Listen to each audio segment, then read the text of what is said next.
કળિયુગ તો જુઓ, માનવી હવે માનવી પોતાની જિંદગીનો અંતિમ સમય જ્યાં પૂરો કરવાનો છે એવા સ્મશાનને પણ છોડતા નથી. માહિતી મુજબ આમોદ પંથકમાં હવે તો હિન્દુ સમાજના સ્મશાનમાંથી ચેના સામાનની ચોરી થયાની ઘટના પણ સામે આવી છે. શરમ કર શરમ એ માનવી, આ તો હદ કહેવાય.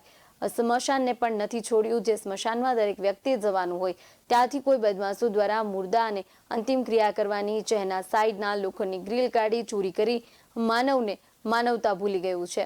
આ આમોદ ગામના સ્મશાનની હાલત કે જ્યાં માણસને અંતિમ ક્રિયા થતી હોય છે ત્યાંની પણ તમે જોઈ રહ્યા છો કે હાલત કેટલી ખરાબ છે. આજે એની પાઇપોથી માંડીને એના લોખંડનું જે આપણે અંતિમ ક્રિયા કરીએ છીએ ત્યાં પાઇપો બી લોકો કાઢી ગયા છે અને ખબર નહીં કે શું એની પાછળનો એમનો હેતુ શું હશે. આજે અમે અમારા ફળિયામાં જે એક ભાઈનું મોત થયું છે ત્યાં આગળ અમારે એને મૂકવા માટે પણ તાર બાંધીને એની વ્યવસ્થા કરવી પડે છે. જેનો સામાન આપણે જોતા હોય છે કે ગ્રાન્ટ થઈ કદાચ ગવર્મેન્ટ આપતું હશે, છતાંય આજે એની હાલત આપણે જોઈ રહ્યા છે.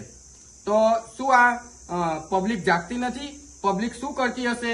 એના કમિટી વાળા સભ્યો શું કરતા હશે? ગામના સમાજના લોકો શું કરતા હશે કે જેથી આજે આ સ્મશાનમાં જે અંતિમ ક્રિયા થાય છે, ભગવાનને ત્યાં માણસ જાય છે, તેની પણ જોઈ રહ્યા છે કે આપણે વ્યવસ્થા કઈ રીતે કરીએ. VS9 TV ન્યૂઝ સાથે મુન્ના ઠાકોર સાથે ચિરાગ લિંબાચિયા, જંબુસર.